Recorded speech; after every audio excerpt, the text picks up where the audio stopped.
Bonjour à tous, je suis Gaëlle Dupas, directrice du pôle animal de la coopération agricole. Donc la coopération agricole, la Fédération des coopératives agricoles de France. Et nous organisons, comme chaque année, une conférence sur des thématiques liées au bien-être animal dans les salons d'automne de l'élevage. Cette conférence, elle est en direct là sous vos yeux au niveau du space, et puis elle peut être aussi écoutée en Facebook Live, et cette année, c'est une nouveauté, en LinkedIn en live aussi. Je savais pas que ça existait, donc bonjour aussi à vous qui nous suivez plus loin. Elle sera également disponible en vidéo si vous voulez voir ou revoir des parties. Nous avons choisi donc d'axer cette conférence cette année sur l'intelligence artificielle au service des hommes et des femmes et des animaux. Alors l'intelligence artificielle, c'est le sujet phare du moment, ça vous aura pas échappé. L'intelligence artificielle, on s'en sert au niveau professionnel, au niveau personnel pour beaucoup d'applications. Et nous nous sommes posé la question là pour ces conférences de savoir si l'intelligence artificielle ne risquerait pas de dégrader la relation homme-animal dans le cadre de l'élevage, ou alors est-ce qu'elle viendrait conforter certains aspects. Donc on va creuser cette thématique avec différents spécialistes, à commencer par Florent Varin. Florent Varin qui vient de la Maison de la coopération agricole, tu pourras te présenter, donc de Solutions Plus. Tu vas commencer par nous expliquer ce que c'est que l'intelligence artificielle, les différents types d'intelligence artificielle, et puis la manière dont vous vous saisissez du sujet au service des coopératives agricoles à Solutions Plus. Et ensuite, pour creuser ce sujet de manière plus technique sur les applications de l'intelligence artificielle, on a sollicité un certain nombre d'experts. Alors, des experts qu'on a l'habitude de voir au niveau des coopératives, du pôle animal, du monde de l'élevage, c'est-à-dire des techniciens, des ingénieurs de l'élevage, et puis d'autres types d'experts qu'on a un peu moins l'habitude de voir, des data scientists, data analystes, ingénieurs informaticiens. Voilà, donc vous allez témoigner de différentes applications, à commencer par Claire Littlejohn. Claire Littlejohn, donc, qui travaille à l'Institut de l'élevage. Tu nous parleras d'une application de l'intelligence artificielle, enfin d'une application d'analyse d'images pour surveiller les jeunes bovins, les taurillons en élevage. Tu nous expliquera ça. On continuera ensuite dans le domaine des ruminants avec Mathieu Marteau. Mathieu Marteau, donc d'Innoval. Alors là, on élargira à d'autres types de capteurs. Donc l'utilisation de beaucoup de données captées dans les élevages pour surveiller les animaux, potentiellement anticiper sur certaines problématiques. On va ensuite aller sur une filière qui a peut-être un peu plus d'antériorité en termes de capteurs, qui est la filière porcine. Et donc là, c'est toi, Mathias Nourri, qui interviendra pour justement faire état d'où en sont les avancées des données en filière porcine, et tu es justement data scientist.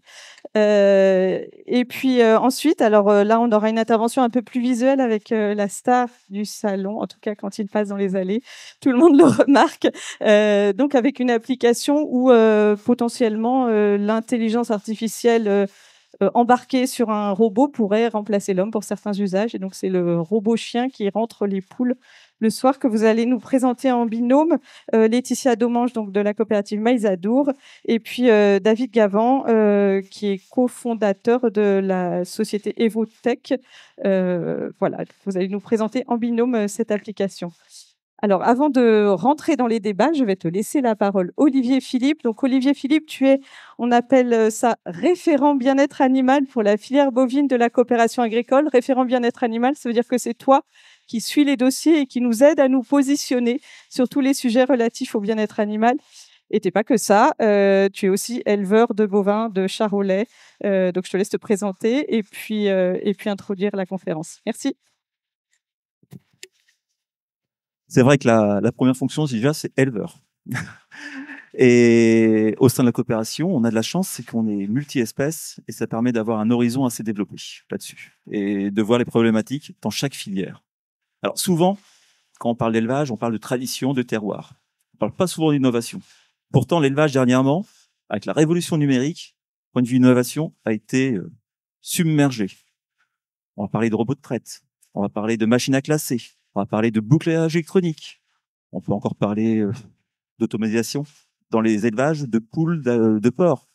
Si bien est que finalement, le petit calepin a été remplacé par ça, ce petit objet qui ne pèse rien, mais qui est devenu indispensable dans tous les acteurs de la filière. Alors, heureusement, je suis référent bien-être animal, je suis pas dans l'innovation, parce que quand je vois ça, je me dis, mais qu'est-ce qu'on pourra faire encore après? Peut-être un smartphone Opinel. Allez, on va être fou. Un l'aïeul, quelque chose comme ça. Moi, j'ai pas trop d'imagination. Pour autant, maintenant, même s'il y a une vague numérique, elle va être submergée par un tsunami d'intelligence artificielle. Alors, intelligence artificielle, bon, on va être franc, dans nos vies communes, actuellement, on est déjà concerné. Par exemple, les applications météo ou des choses comme ça. On pense application, on va penser à ChatGPT. On va se dire, oui, bon, ChatGPT, en gros, c'était fait pour les étudiants qui ont fait un peu trop la fête le week-end et qui, le dimanche soir, doivent rendre un devoir le lundi matin. Je crois que des spécialistes en font, là. Je vois quelques jeunes. Mais bon, honnêtement, le résultat, il n'est pas fameux. Hein. C'est fade, c'est froid, c'est immatériel. Et on peut se poser la question, se dire, mais une intelligence artificielle, quelque chose de numérique, binaire, sans âme, sans affect, sans apathie, comment on peut améliorer un bien-être animal? Ou alors, où un domaine où l'homme est primordial? Est-ce que c'est pour le remplacer? Est-ce que c'est pour le suppléer? Honnêtement, on n'a pas la question. Alors, on aurait pu poser la question à Gemini, à Siri ou à d'autres applications. Mais pour vous, on a fait le top du top. On a convoqué la crème mondiale du bien-être animal et du numérique. Franchement, à côté... Ah oui, vous pouvez applaudir. Hein.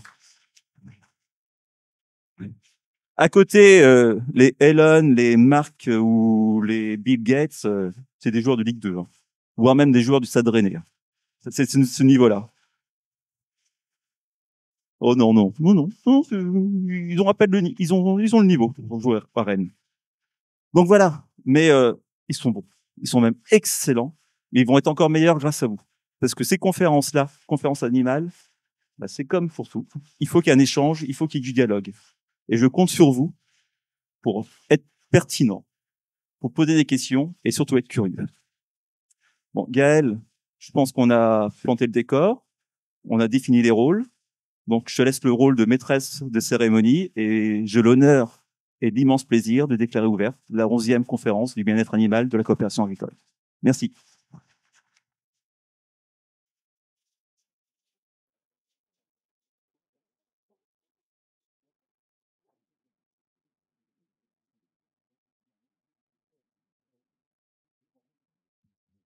Merci Olivier, je viendrai te rechercher pour conclure.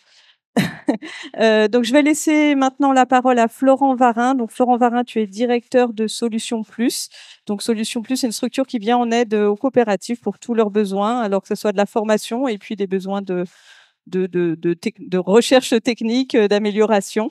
Donc, je vais te laisser présenter Solutions Plus, te présenter et puis justement nous expliquer comment vous vous êtes saisi au niveau de Solutions Plus de ce sujet de l'intelligence artificielle et des développements possibles pour les coopératives agricoles. Ça va être technique parce que j'ai le micro dans la main, la zapette dans l'autre. Donc, il va falloir gérer ça comme il faut. Donc, Florent Varin, directeur de la coopération Agricole Solutions Plus. La coopération Agricole Solutions Plus, union de coopératives agricoles, donc qui est là pour aider au quotidien les coopératives agricoles, avec un positionnement, c'est accompagner les coopératives agricoles dans leur transition métier majeure en leur proposant des solutions innovantes. Transition qu'on accompagne actuellement, on est présent sur l'enjeu développement des compétences. On est présent sur l'enjeu performance industrie MAH, schéma directeur des coopératives. On est présent sur l'enjeu climat. Et le dernier sujet sur lequel on nous a demandé de travailler, il y a maintenant un an et demi, c'est l'intelligence artificielle. Donc, comment, collectivement, au niveau des coopératives agricoles, on peut apporter et structurer une réponse pour permettre au secteur de se saisir de ce sujet. Donc, c'est ce que je vais vous présenter en partie. Mais ce qu'on m'a demandé de faire, alors l'exercice, il est très intéressant, c'est de vous faire en 10-15 minutes le point sur l'IA et puis après l'accompagnement qu'on a décidé de mettre en place là-dessus.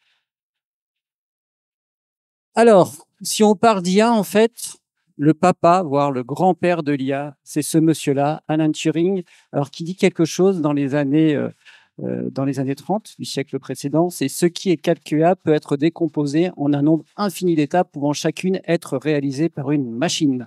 Donc là, maintenant, ça nous semble peut-être assez évident maintenant de dire en fait, c'est vraiment quelque chose de très commun de dire ça, mais on se replace dans le contexte et avec cette approche-là qui est de dire c'est le premier qui en termes de mathématiques, voit le développement de l'informatique et se dit on pourra faire quelque chose autour de ça.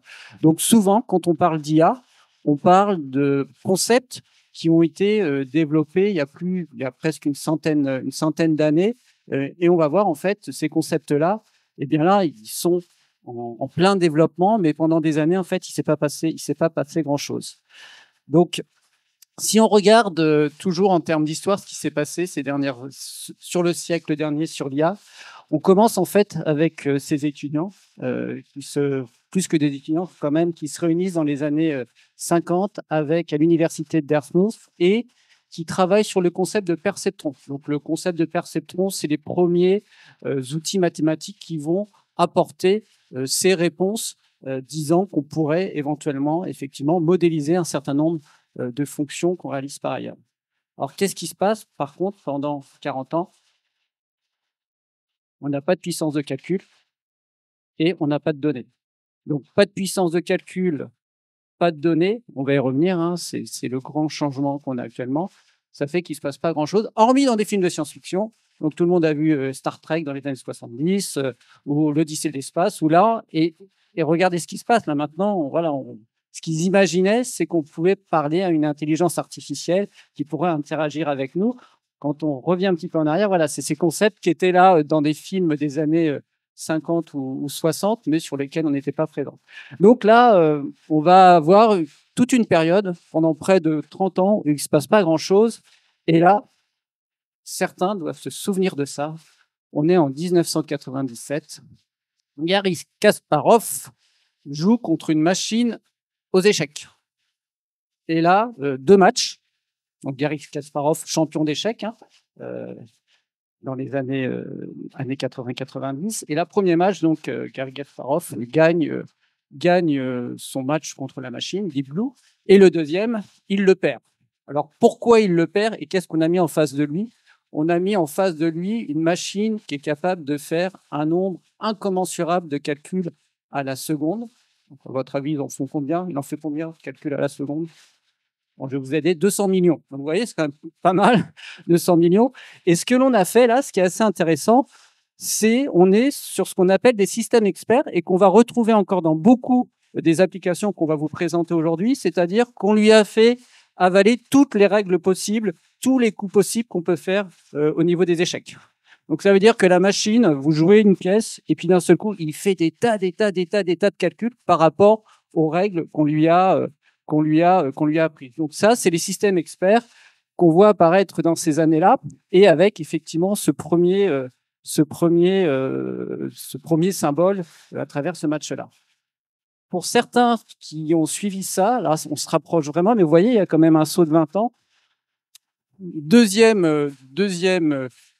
match hyper intéressant, c'est quand AlphaGo bat les champions du monde du jeu de Go. Moi, je ne sais pas si vous y connaissez en jeu de Go, mais le jeu de Go un peu plus complexe que le jeu d'échecs. Et là, on a changé de nature puisqu'on est sur des machines beaucoup plus puissantes et cette puissance de calcul permet à la machine d'auto-apprendre. C'est là où on commence à basculer dans un monde un peu étrange, c'est qu'on n'a plus besoin de lui donner de règles. En fait, elle teste toute seule et elle a tellement la capacité de tester, elle a tellement de données, on va y revenir après, et les données, on peut les accumuler, qu'elle apprend à chacune de ses erreurs. Et donc, quand je vous dis ça, c'est des process qui vont de plus en plus rapides, et ça, on l'a dans les années 2016. Et qu'est-ce qui s'est passé? Tout le monde se souvient normalement de ce qu'il faisait le 30 novembre 2022. Vous vous en souvenez pas? Non?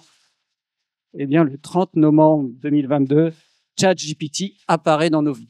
Donc voilà, je pense que des étudiants doivent s'en souvenir, mais voilà un basculement, puisque là, il y a l'IA générative avec des larges langages modèles, et donc ces systèmes-là, en fait, leur puissance, ça va être de générer du contenu et de comprendre le langage. Ce que ça va changer totalement aussi, ChatGPT, c'est que finalement, ça a été dit en introduction, tout le monde peut se l'approprier. les étudiants ont tout de suite compris l'intérêt.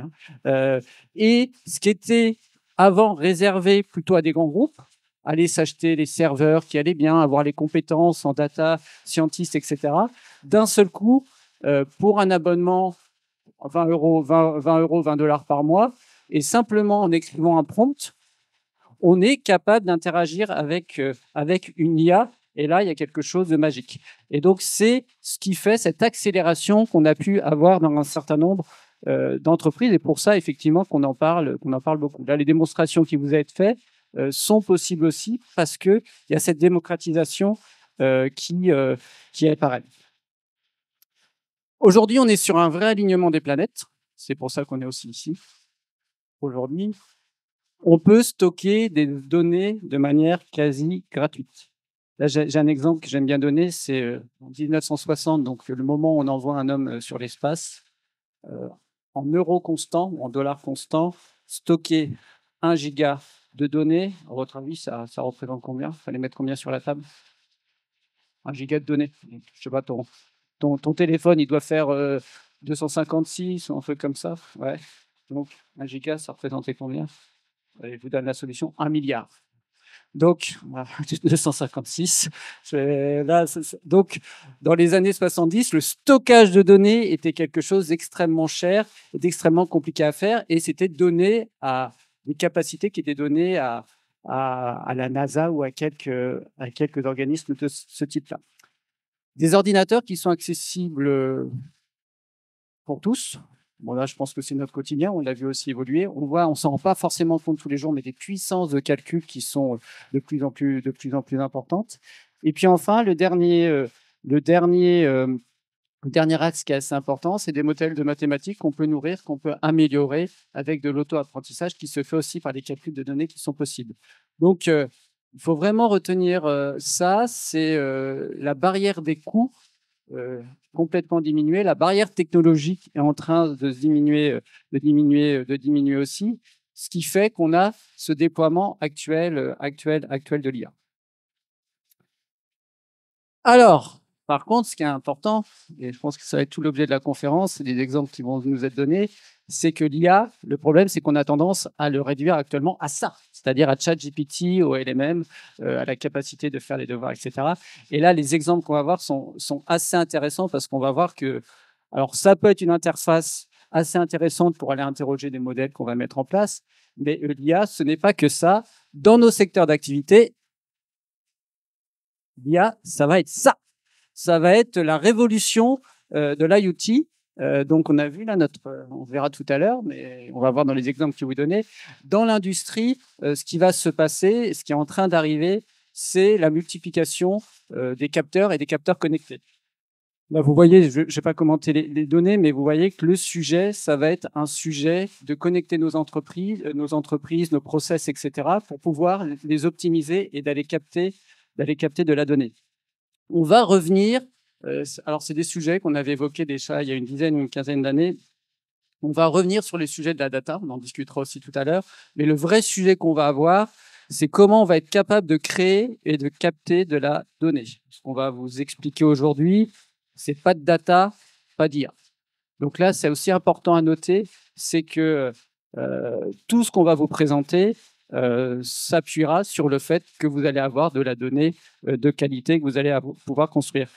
Donc, retenez ça, le sujet pour moi dans nos industries, ça va être un sujet, ou dans l'agriculture, ça va être un sujet qu'on a déjà commencé à adresser, hein, puisque vous en parliez, les stations météo, etc., les tracteurs font remonter énormément de données aussi. Là, l'idée, ça va être de voir comment on peut traiter ces données. Et avant, c'était donné à quelques grosses entreprises d'aller dans ce traitement des données. Là, maintenant, on peut facilement aller créer des POC. C'est des exemples qu'on va voir, donc des proof of concept sur des modèles où on va capter un peu de données. Donc, ça va amener à se déployer aussi fortement parce que tout le monde, demain, peut créer avec un capteur, avec quelques données qui s'est traitées, etc., va pouvoir aller créer son outil d'intelligence artificielle. Par rapport à ça, au niveau de la coopération agricole, on a décidé de se mobiliser on pense, et c'est pas que nous qui pensons, mais qu'on est dans une vraie révolution qui peut s'apparenter à celle de l'électricité dans nos process, avec un nouveau paradigme sur la gestion des installations. Et donc, on a décidé de travailler tous ensemble sur 3 axes: l'acculturation et la formation des collaborateurs, le diagnostic de maturité et le déploiement d'outils IA. Sur l'acculturation et la formation des collaborateurs, j'en profite puisqu'il vient de sortir, je crois, hier, pour vous parler du livre blanc qui a été fait par la coopération agricole nutrition animale sur les enjeux de données, justement, et d'application de l'IA dans ce secteur-là. Donc, livre blanc très intéressant que je vous conseille, voilà, d'aller consulter. Je crois qu'il y a quelques plaquettes qui sont disponibles, mais c'est l'exemple de ce qu'on est en train de faire au niveau de la coopération agricole. On accompagne aussi sur des enjeux de maturité. Et dernier sujet sur lequel on a décidé de se mobiliser, c'est proposer au secteur coopératif une plateforme d'IA, donc qui va proposer des outils métiers sécurisés et souverains. Donc, par rapport à ça, simplement vous dire qu'on est en train de développer une plateforme, donc elle s'appelle ChatCoop, et ChatCoop va reposer, et ChatCoop va reposer sur 3 concepts. Le premier concept, c'est proposer des applications métiers. Le deuxième, c'est on a choisi la souveraineté. Alors, on a beaucoup parlé de ChatGPT, mais on a un champion européen de l'IA qui s'appelle Mistral. Et donc, le choix qui est fait au niveau de la coopération agricole, c'est de s'appuyer sur Mistral. Et troisième sujet sur lequel on a décidé de travailler et sur lequel on s'est engagé, c'est la souveraineté, la sécurité de nos données. Et donc, on a décidé de travailler avec OVH. Donc, OVH qui nous permet de nous assurer que toutes nos données qui sont collectées sont traitées dans des serveurs qui sont situés en France. Donc, c'est le choix qui est fait au niveau de la coopération agricole de proposer cette plateforme-là. Donc, on va être amené à en reparler, mais cet outil est en train de se déployer déjà chez un certain nombre de coopératives agricoles. J'en ai terminé en vous disant que si vous le souhaitez, si vous souhaitez aller plus loin sur ce sujet-là, on a développé aussi au niveau de la coopération agricole une formation en ligne qui est accessible gratuitement. Donc, vous avez QR code sur lequel vous pouvez aller. Et en 1h30, vous pouvez découvrir l'IA, origine, définition, identifier les différentes applications. Et puis par rapport à ce que vous disiez sur l'introduction, connaître les enjeux éthiques et sociétaux liés à l'IA. Attention à un certain nombre de biais. Attention à la manière dont on utilise les données, etc. Donc voilà, je ne suis pas rentré dedans, mais bien entendu, c'est des sujets que l'on traite et nous, de notre côté, on est très attentifs à ça. Donc n'hésitez pas, allez vous former sur ce sujet. Le réseau de la coopération agricole vous met cette formation à disposition. Et j'en ai fini pour mon introduction. Merci, Gaëlle. Merci beaucoup, Florent. On pourra revenir au cours d'une séquence de questions-réponses à la fin sur ces sujets d'enjeux éthiques et sociétaux liés à l'IA. Si ça vous intéresse, n'hésitez pas. Donc, comme tu l'as expliqué, il y a l'IA dont on parle depuis. Alors, j'ai pas retenu la date parce que je sais plus où j'étais le 30 novembre 2022.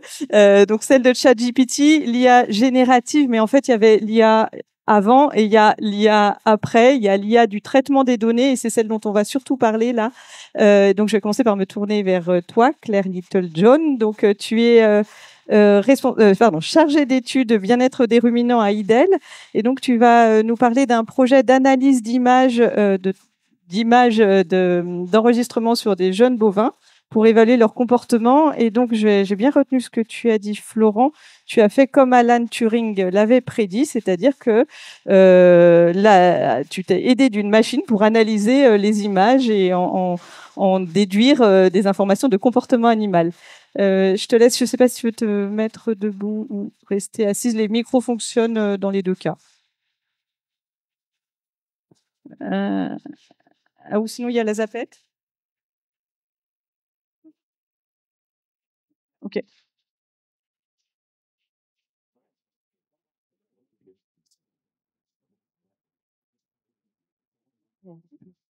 Bonjour à tous du coup. Donc moi je suis comme Gaëlle l'a introduit, Claire Littlejohn de l'Institut de l'élevage. Et aujourd'hui du coup cette présentation c'est pour vous faire vous faire un exemple en fait de ce qu'on peut faire avec de l'intelligence artificielle.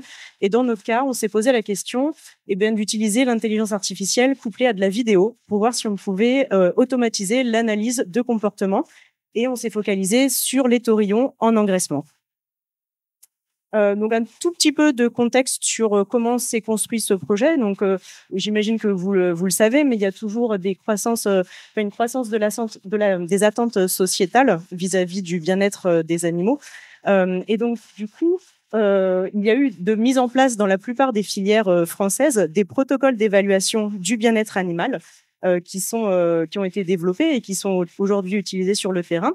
Par contre, il reste encore certaines questions méthodologiques pour lesquelles on n'a pas de réponse immédiate, notamment pour certains indicateurs et notamment dans le cas des taurillons qui sont en engraissement, se pose la question de l'observation de ces animaux à distance, parce qu'on ne peut pas forcément facilement rentrer dans les cases, et puis l'observation des animaux en groupe, puisque c'est des animaux qu'on ne manipule pas tous les jours individuellement.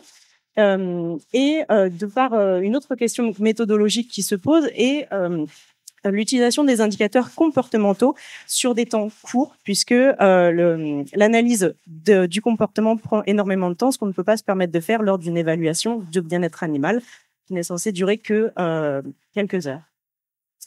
Donc du coup, là, c'est montrer l'intérêt des nouvelles technologies pour répondre à ces questions méthodologiques que l'on a vu dans ce projet comme un soutien logistique ici à l'évaluation et même potentiellement à la gestion d'un troupeau pour le bien-être des animaux au quotidien.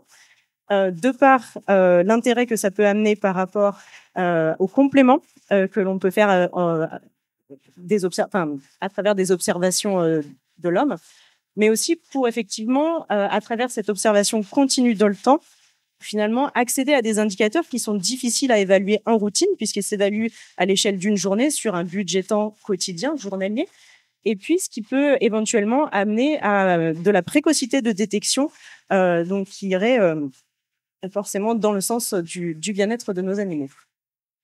Donc l'objectif ici de ce projet, qui est le projet Bebop, qui était un projet CASDAR, ça a été d'évaluer l'intérêt de la vidéo couplée à de l'intelligence artificielle pour automatiser l'analyse du comportement de nos taurillons en engraissement.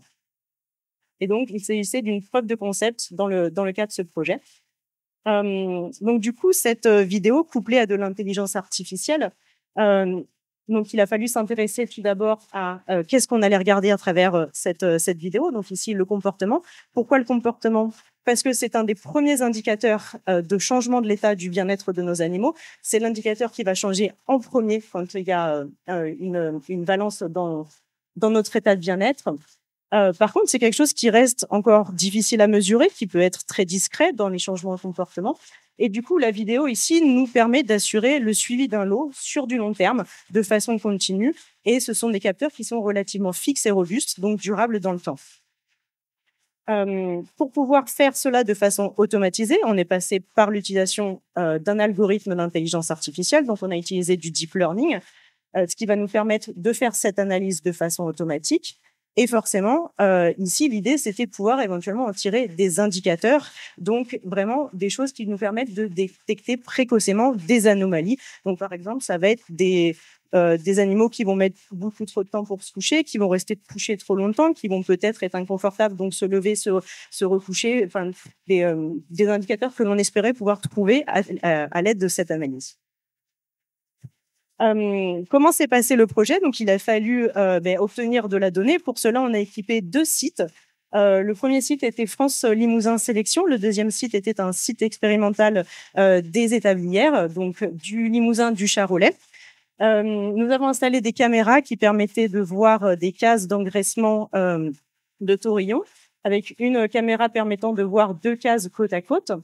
Et puis, on a procédé à l'enregistrement de nos données sur une bande d'engraissement totale en extrayant les vidéos seulement 1 jour sur 3 pour des causes de volume de données et puis seulement en période diurne. Donc ces données, une fois acquéries, il a fallu les analyser. Donc pour ça, eh bien, il y a toute une réflexion sur les comportements ici qui pouvaient nous intéresser pour tirer ces indicateurs par rapport à le bien-être de nos animaux. Donc on a mis au point un éthogramme, c'est-à-dire une liste de comportements et leur définition bien précise. À partir de cet éthogramme, un observateur expérimenté a pu regarder ces vidéos et les annoter. Donc en notant quel comportement commençait à tel endroit, sur quel endroit de la vidéo. Et donc, on a obtenu une bande de données de 1600 séquences à noter, en essayant d'aller chercher dans ces 1600 séquences le plus de diversité possible, donc c'est-à-dire un mix entre nos limousins, nos charolais, différentes périodes dans la journée, différentes périodes pendant la bande d'engraissement, pour pouvoir construire par la suite un algorithme qui soit le plus entraîné et le plus divers possible. On s'est intéressé ici dans notre éthogramme à plein de comportements différents. Je vais vous présenter seulement une partie de nos résultats, notamment sur les états des animaux, donc un état couché, un état debout, la transition entre ces états, un animal qui se lève, un animal qui se couche, l'ingestion, la buvée, et puis un animal qui est en déplacement. Donc, une fois cette base de données annotée, on a pu commencer à entraîner notre algorithme qui était basé sur un algorithme de deep learning appelé YOLO. On a utilisé pour l'apprentissage de cet algorithme, donc pour lui faire apprendre les différents comportements, 790 images, et puis qui a été suivi donc du coup d'une phase de validation de cet algorithme pour voir quelle était finalement la capacité de cet algorithme à prédire, à pouvoir analyser nos images par rapport au comportement d'intérêt. Et pour ça, on a testé sur 175 images différentes, ce qui nous a permis de calculer des qualités de prédiction qui étaient la précision et la sensibilité.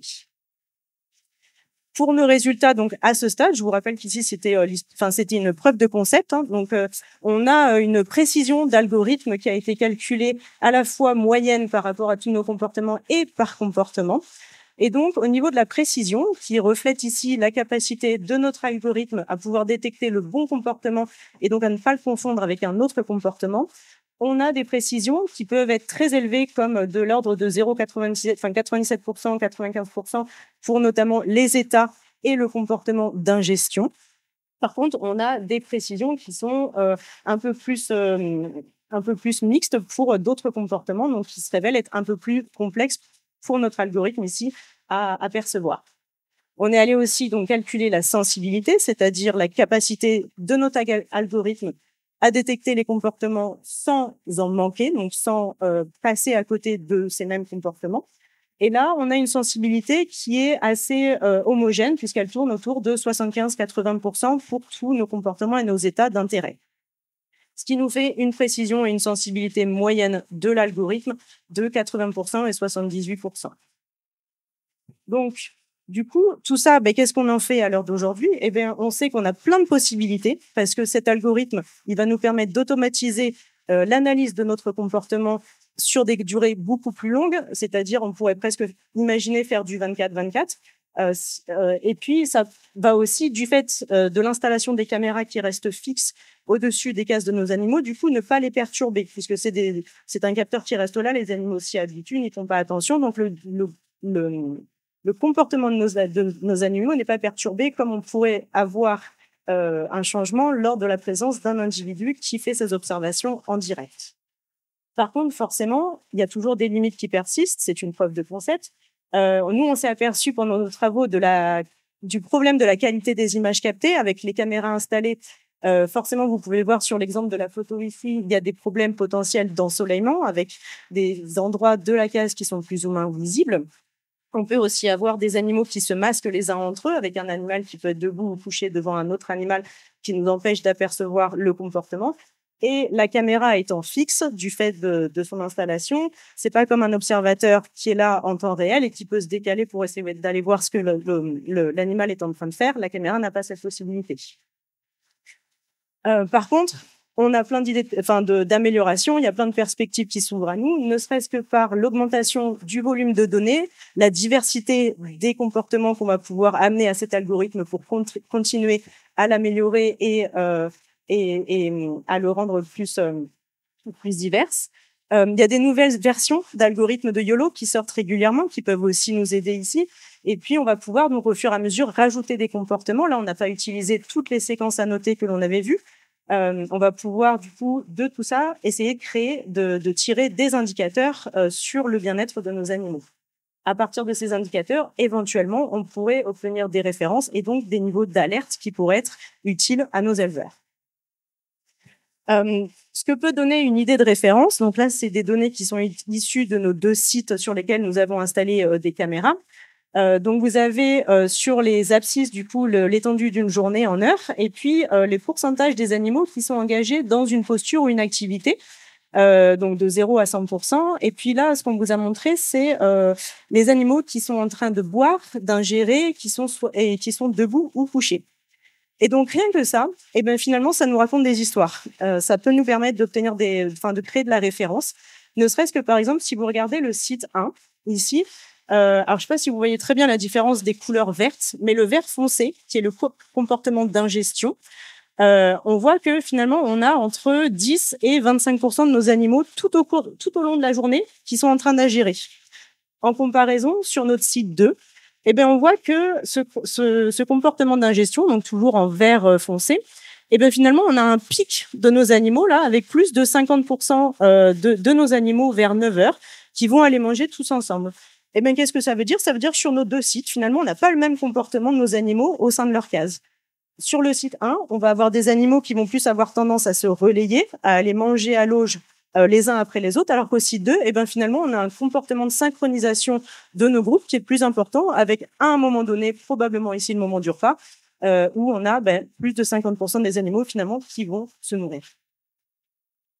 Donc du coup, pour conclure sur cet exemple de l'utilisation de l'intelligence artificielle ici avec de la vidéo, eh ben qu'est-ce que ça peut, qu'est-ce que ça nous amène? Eh ben, au-delà de cette preuve de concept, il y a encore pas mal de questions techniques à résoudre, malgré un intérêt vraiment, en tout cas, nous, on est assez convaincus qu'il y a plein de choses à faire avec.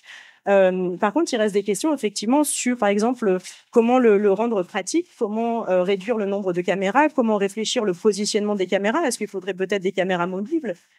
Comment pouvoir s'assurer que on obtient des données sur toute une journée? Est-ce qu'il faut passer à de la caméra nocturne? Dans ce projet Bebop ici, l'intérêt n'était pas de faire du suivi individuel d'animaux, c'était trop avancé pour ce qu'on voulait faire. Par contre, ça reste une réelle question pour pouvoir suivre nos animaux individuellement. Donc, comment arriver à les identifier à la caméra? Comment sécuriser les données? Parce qu'il y a toujours quand même une grosse question là-dessus. Et puis, comment s'adapter finalement à la diversité des systèmes? Parce qu'un algorithme, quand on lui fournit des données, pour qu'il soit le plus plus amène finalement à comment dire, je vais perdre mes mots, excusez-moi, mais à pouvoir prédire les comportements, il faut lui amener de la diversité. Et donc pour ça, il faut avoir de la donnée, des exemples. Donc du coup, pour conclure cette présentation, juste un rappel que le comportement ici, c'est quand même un des indicateurs les plus précoces et les plus fiables pour utiliser pour pouvoir mesurer l'impact de changements dans l'état de bien-être des animaux. Et donc, par exemple, ici, de conditions d'élevage ou de variation de ces conditions d'élevage sur nos animaux. Les premiers résultats de ce projet, donc, qui sont sur l'analyse vidéo automatisée du comportement, nous, pour une preuve de concept, nous semble plus qu'acceptable et donc on a hâte de continuer à travailler dessus. Par contre, effectivement, il faudra qu'on continue sur la fiabilité des mesures de nos indicateurs comportementaux et puis de continuer à travailler sur leur acceptabilité. Voilà, je vous remercie. Et puis donc voilà, c'est un exemple de ce que peut donner l'algorithme avec de la détection ici de comportement et puis la fiabilité de l'algorithme.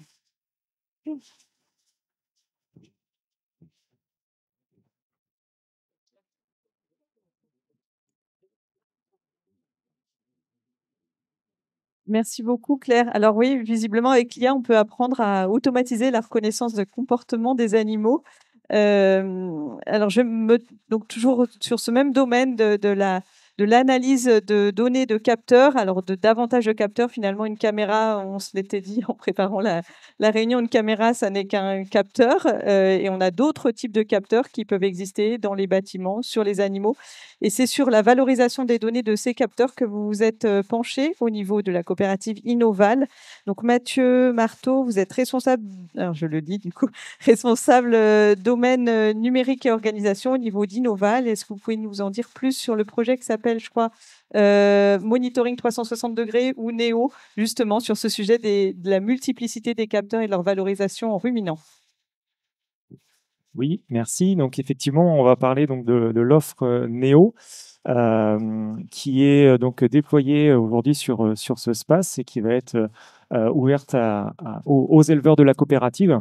Donc avant, quelques mots rapides pour vous présenter la coopérative Innoval, qui est une coopérative en amont des services de l'élevage, donc située sur le croissant laitier, avec près de 75 agences dans les différents départements, avec 28 000 adhérents sur la coopérative et près de 2 000 collaborateurs.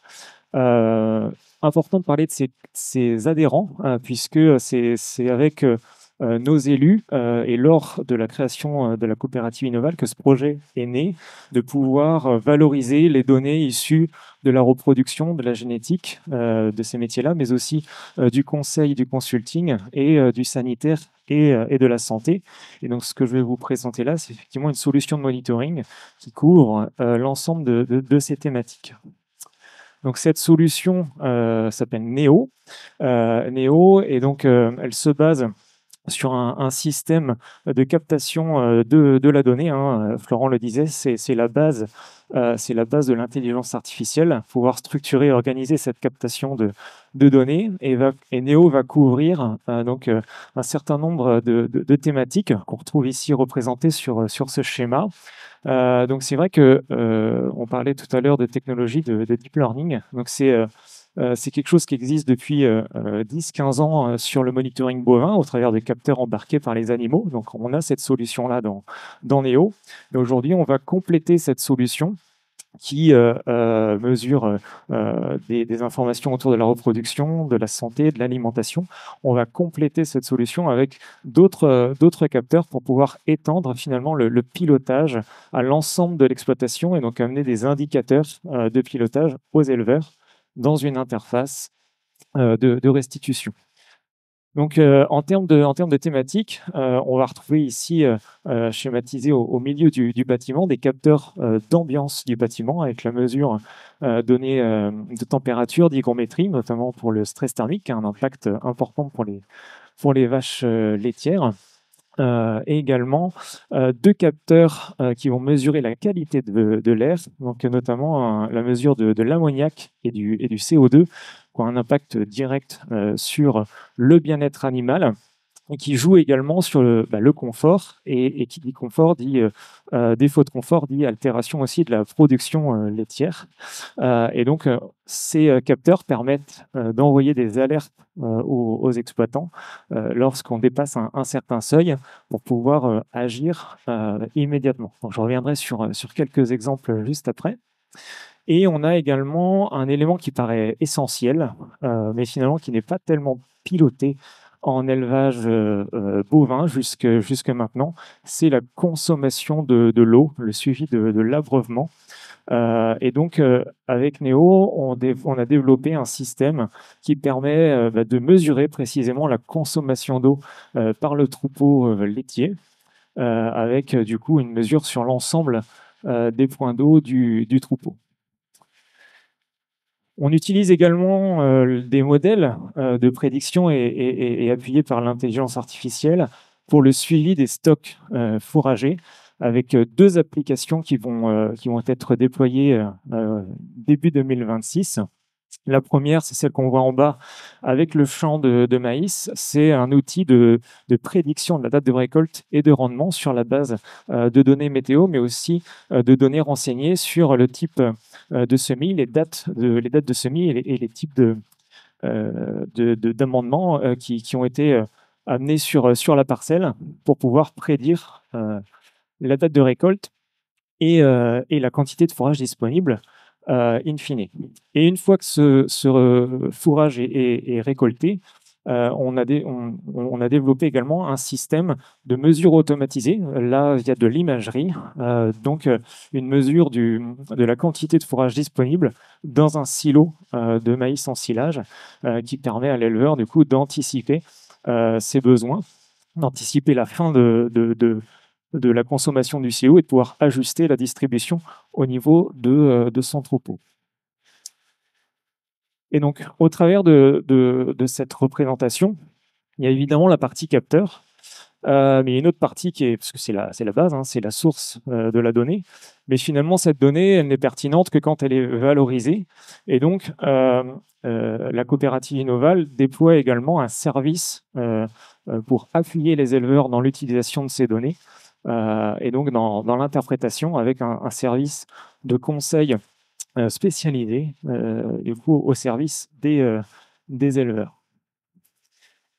Et l'ensemble de ces données sont restituées dans une interface centralisée, donc une interface en l'occurrence qui s'appelle ici eConnect, et qui permet à l'éleveur d'avoir dans sa poche, via son téléphone, l'ensemble de ces informations à portée de main au quotidien. Dans ce projet, il y a eu 2 défis. Le premier, comme je le disais, c'est la collecte de données, et donc un défi technologique, puisqu'il faut que cette collecte de données soit structurée, soit fiable et soit surtout continue. C'est ce qui va permettre du coup d'amener de la visibilité à l'éleveur et d'utiliser des indicateurs qui vont les permettre de se projeter sur l'avenir de son atelier, de son troupeau. Donc la base de tout ça, ça a été développé donc une antenne qui va être capable de parler plusieurs langages technologiques. On va parler de LoRaWAN, de MyUti, de Wi-Fi, de LoRa et des protocoles privés, aussi de Bluetooth, pour pouvoir finalement, en un seul point dans l'exploitation, capter toutes ces informations qui vont ensuite être transmises à des serveurs pour être stockées et analysées par de l'intelligence artificielle pour être ensuite restituées dans les applications mobiles. Alors cette antenne, elle va communiquer aujourd'hui avec un certain nombre de capteurs. Et l'intérêt dans ce projet, c'est que ces capteurs puissent évoluer, qu'on puisse compléter la gamme avec voilà, l'évolution des différents projets. Donc aujourd'hui, on a un capteur embarqué sur les animaux qui va mesurer des comportements. Alors historiquement et de manière assez large, aujourd'hui, on connaît surtout ce système-là pour la détection des chaleurs. Mais ça ne fait pas que ça. Ça mesure également la rumination, le temps d'ingestion, le temps de repos également. Et donc, dans le pilotage d'un troupeau, le temps de repos, ça devient une donnée pertinente puisqu'elle est directement liée à la production laitière. On va retrouver des capteurs d'eau, donc comme je l'expliquais, qui sont là installés sur le réseau d'eau de l'exploitation et qui vont pouvoir mesurer précisément la consommation de chaque point d'eau du troupeau. Et puis, 3 types de capteurs, comme je le disais, donc température, hygrométrie, CO2 et NH3, donc l'ammoniac, pour là amener un indicateur sur l'ambiance globale du bâtiment et pouvoir piloter l'exploitation et le troupeau, et notamment piloter la ventilation du bâtiment, pouvoir évacuer l'air vicié, qui est à la fois nocif pour l'éleveur, mais aussi, et bien évidemment, pour le troupeau. Et donc un système de caméra, comme vous pouvez le voir en bas dans la vignette, qui est là une installation fixe, non pas du coup sur les animaux, mais sur le silo, pour cuber le stock de fourrage disponible. Donc, au niveau de la coopérative, l'ensemble de ces capteurs ont été testés, installés dans un programme d'innovation qui s'est appuyé sur un groupe de 20 fermes pilotes, donc des éleveurs qui ont finalement testé ces solutions et qui nous ont aidés à concevoir les indicateurs et notamment la manière de les restituer. Et le deuxième enjeu avec Néo, c'est de pouvoir amener de l'appui conseil, faciliter finalement l'utilisation de ces indicateurs au quotidien parce que, Florent l'a dit aussi, plus ça va aller, plus il va y avoir de données collectées, la multiplication des capteurs, des données. Et ça, en fait, il faut pouvoir mâcher le travail, faciliter l'interprétation au quotidien. Donc ça se fait avec la machine via l'émission d'alertes en fonction de ces différents indicateurs, des alertes qui vont pouvoir aussi se baser sur des situations prédictives. Et là, c'est l'enjeu, c'est tout l'enjeu de ce projet, c'est pouvoir du coup construire des modèles à partir de ces collectes de données qui vont projeter la situation de l'élevage dans 3 jours, dans 5 jours, mais aussi dans une semaine et dans plusieurs mois. Donc aujourd'hui, c'est quelque chose qui est immédiatement disponible, notamment pour le stress thermique, où on est capable d'estimer à 5 jours l'impact du stress thermique à la fois dans le bâtiment, mais aussi à l'extérieur du bâtiment vache laitière. Et donc aussi de pouvoir adapter, encore une fois, la ventilation, mais aussi l'accès à l'eau. Et donc le deuxième défi pour la coopérative, c'est d'accompagner ces éleveurs. Et donc pour ça, on met en place une équipe dédiée qui va permettre d'accompagner les utilisateurs dans la valorisation de ces données. Voilà pour Néo. Alors, je ne suis pas rentré dans les détails, mais s'il y a des questions, je serai bien sûr ouvert pour vous répondre. Merci.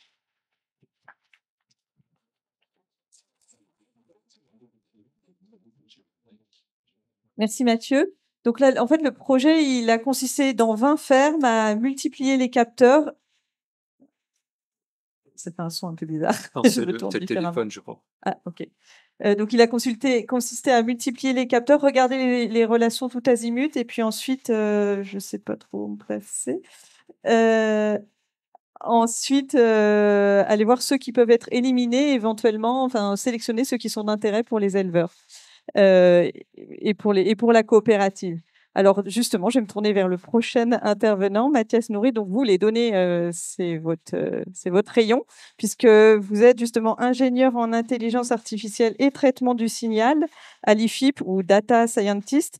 Et alors là, vous allez nous parler d'un projet qui consiste carrément à faire une copie de l'élevage numérique, un jumeau numérique. Donc, je vous laisse nous en dire plus. Je ne sais pas si vous voulez la petite zapette aussi. Non, je suis resté ici. OK. Donc bonjour à tous. Donc en fait, je vais vous présenter un sujet qui va faire une copie finalement d'une porcherie, mais en version numérique. Donc on part d'une base, donc un héritage qu'on a développé pendant plusieurs années, qui est constitué de différents modèles qui permet de créer une simulation d'élevage de naisseurs-engraisseurs. Donc la partie engraissement, la partie thermique, le micro est bon? Oui, c'est bon. Donc la partie thermique, la partie engraissement de la porcherie. Et donc en fait, ce sont différents modèles, donc je peux citer les noms, comme par exemple Thermissim, Thermiso pour la truie, on va avoir Mogador et on va avoir aussi Twin Farms. Donc ce sont différents modèles qui ont été développés sur les différentes années et qui sont utilisés en interne dans l'Institut du Porc, donc IFIP. Et ces modèles, ils sont très intéressants, mais ils permettent de faire des prédictions qui sont seulement déterministes. Donc, c'est-à-dire, on n'a pas du tout d'interaction par rapport à du vivant, et on n'a pas la main sur des choses qui peuvent être improbables. C'est-à-dire un déclenchement aléatoire de maladie, par exemple dans la porcherie, c'est très compliqué à simuler. C'est pour ça que on s'est penché sur prendre l'héritage de ces modèles et l'adapter sous forme de jumeaux numériques. Donc, c'est-à-dire ajouter un complément de capteurs qui vont être ajoutés dans l'environnement de la porcherie et adapter ça à notre copie numérique avec les différents modèles. Donc, c'est-à-dire les capteurs, ça peut être aussi bien des capteurs sonores, des capteurs de température, et également la vidéo ou la photographie. Donc ensuite, ça fait un groupement de données qui est quand même assez conséquent. Ces données vont être traitées par notre simulateur directement, donc qui s'appelle Pitchado. C'est le modèle qui est actuellement en cours de démarrage pour notre projet. Et donc on va avoir par exemple des modèles d'IA qui vont être concentrés sur l'analyse d'images, comme on a pu voir par exemple pour la présentation précédente avec le modèle YOLO qui peut analyser les comportements des truies dans les cases. Mais également, on peut faire du tracking avec différents modèles d'IA également. Et on peut coupler ça avec donc de l'analyse sonore pour détecter les grippes porcines. Et le fait d'avoir détecté tout ce genre d'événements, avec le comportement, les maladies qui sont déclarées, si dans la salle, par exemple, nous avons une forte présence d'ammoniac, ça va permettre de nous donner tout un tas de constantes à prendre en compte de notre simulateur et permettre de faire évoluer les prédictions de notre simulateur. Alors, ensuite, l'intérêt derrière, en prenant en compte les données du vivant, c'est de formuler des prédictions de scénarios. Et ces scénarios vont pouvoir être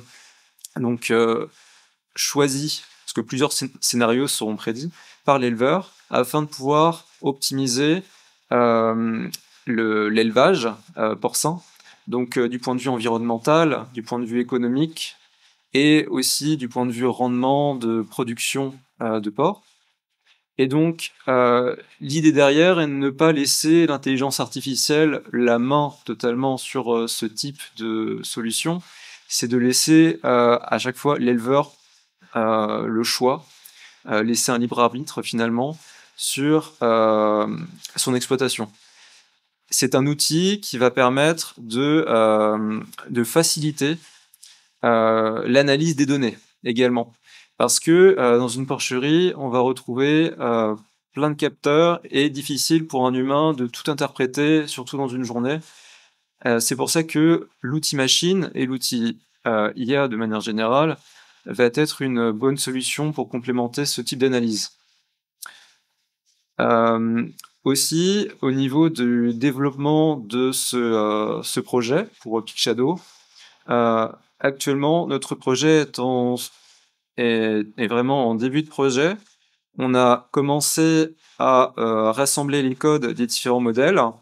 Et après, quand ça sera fini en fin d'année, on envisagera d'intégrer la partie que je viens d'expliquer avec les capteurs et les différents projets IA qui ont déjà été fondés auparavant dans notre institut.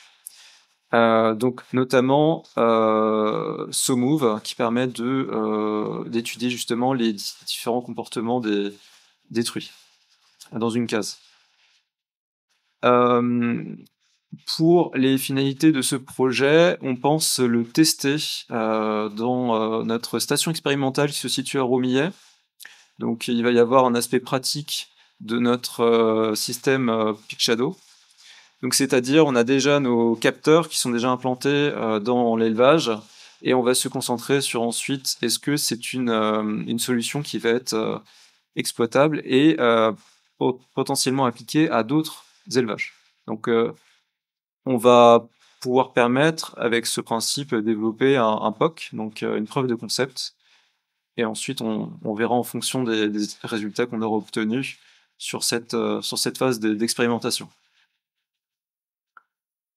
Donc, ça sera tout pour ma présentation. Donc, si vous avez des questions pour la partie qui va suivre, n'hésitez pas et je pourrai répondre à toute éventuelle question sur cette thématique. Merci.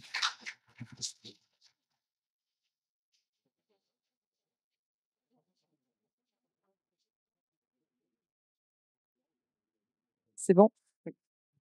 Donc, si je comprends bien, ce projet, c'est un peu l'étape d'après des projets précédents. C'est-à-dire qu'on prend tous les modèles qu'on a déjà faits et on en fait une ferme, un jumeau numérique. Donc, merci. Donc, prochaine étape à Romillet, c'est ça, en station expérimentale, avant de voir les applications qu'on peut avoir en ferme de production. Alors maintenant, on va passer à une étape plus visuelle, une application plus visuelle de l'intelligence artificielle. En manque de bol, il est parti faire un tour. Voilà, c'est ça l'inconvénient avec les chiens. Mais vous êtes là pour nous expliquer. Il y a une petite vidéo, et puis il reviendra tout à l'heure, le chien numérique. Donc je me tourne vers vous, Laetitia Domange. Donc Laetitia Domange, vous êtes directrice du développement pour le pôle agricole de la coopérative Maïsadour. Et David Gavant, vous êtes cofondateur et directeur intelligence artificielle et et logiciels du groupe Evotech. Et alors, vous allez nous présenter le robot chien qui rentre les poules. Vous allez nous expliquer pourquoi il y a besoin d'un robot pour rentrer les poules et pourquoi pas les éleveurs finalement. Et puis nous expliquer où en est le projet. Voilà. Bien. Alors, pourquoi est-ce qu'on pourrait avoir besoin éventuellement d'un robot chien pour rentrer les poulets le soir? Il faut savoir que dans les Landes, on est très fiers de notre élevage de poules Liberté. Les poulets sont élevés dans des cabanes de 60 mètres carrés. Ils ne sont pas plus de 1000 par cabane.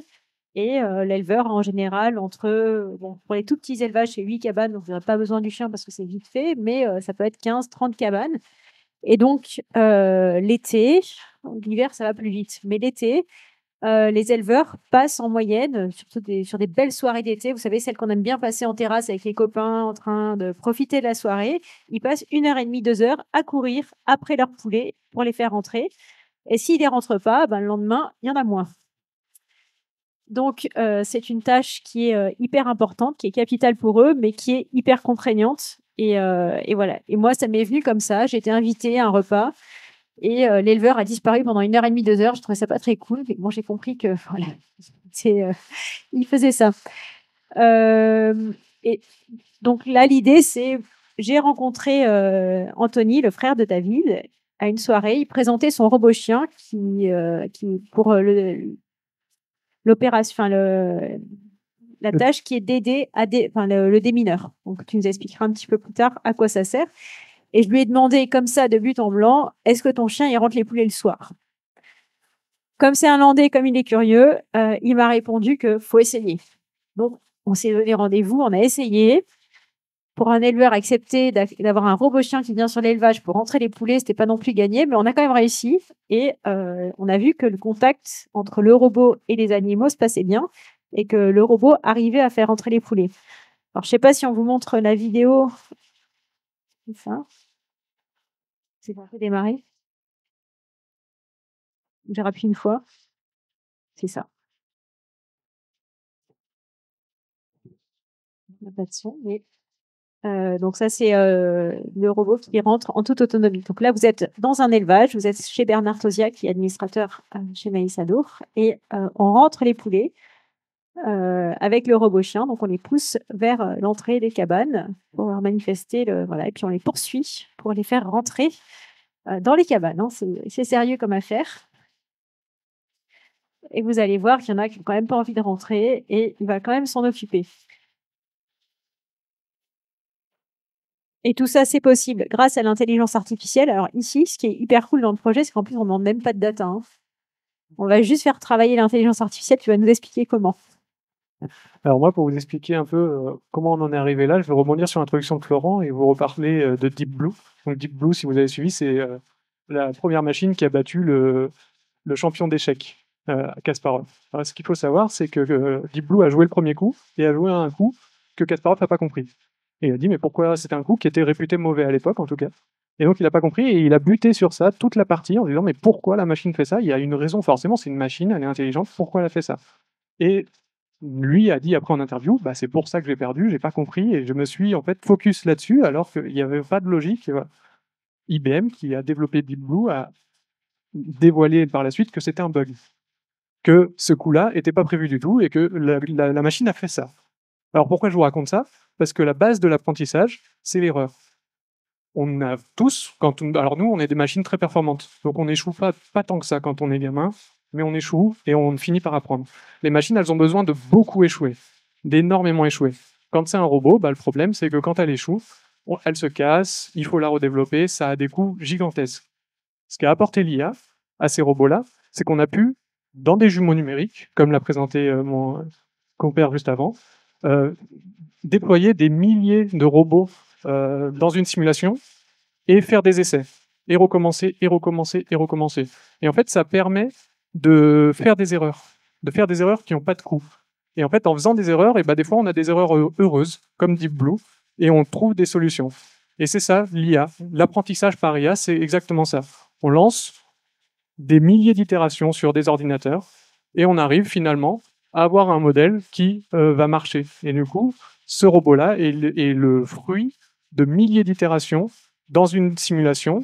Et finalement, après, on sélectionne le meilleur et on le met dans le robot en réel et il marche. Et on n'a pas besoin de casser des milliers de robots comme on a fait dans les années 80 au début pour avoir un modèle qui fonctionne. Voilà comment on en est arrivé là. Ça, c'est la première base, c'est-à-dire qu'il y a deux niveaux d'IA. Ça, c'est le premier niveau, c'est-à-dire que c'est tout ce qui est mobilité. Il fallait que le robot soit stable, qu'il puisse se déplacer dans n'importe quel terrain, parce qu'on est quand même sur des exploitations agricoles. Donc, il faut pouvoir se déplacer dans la boue, dans des pierres. S'il y a une racine, il faut qu'il puisse l'enjamber, etc. La deuxième partie de l'IA, c'est tout ce qui est reconnaissance, intelligence plutôt métier. C'est-à-dire que là, ça va être sectorisé vraiment sur le cas d'usage de l'élevage. Donc là, on utilise des capteurs, on va utiliser des caméras, on utilise des lidars qui sont des radars mais qui fonctionnent avec des lasers. Et ça va permettre au robot de se repérer dans l'espace, de détecter les poules, de les reconnaître et de lui-même créer des déplacements optimisés qui va juger bon pour ramener les poules dans les poulaillers. Et en fait, tout le travail aujourd'hui qu'on est en train de mener et en expérimentation avec Maïsadour, c'est celui-là, c'est-à-dire c'est de créer des modèles pour que les robots puissent comprendre d'eux-mêmes comment avoir des déplacements optimisés pour ramener les poules de manière efficace, détecter si une poule part dans les bois, puisqu'en plus on est dans des élevages dans les landes qui ne sont pas clôturés, etc. Donc les poules sont en liberté totale, donc pouvoir aller les ramener, trouver un déplacement qui est optimisé et qui est efficace pour les ramener. Donc c'est tout ce travail-là qui nécessite beaucoup de données, beaucoup d'apprentissage, beaucoup d'erreurs, d'essais et d'allers-retours. Donc aujourd'hui on en est là. On est sur cette phase d'expérimentation. Bon, la mobilité, elle est acquise. Et maintenant, on est sur ce travail-là de vraiment comprendre la poule. C'est pas si simple. Pourtant, c'est pas très intelligent, mais a priori, c'est quand même pas si simple. Et donc voilà, on est en train de travailler là-dessus.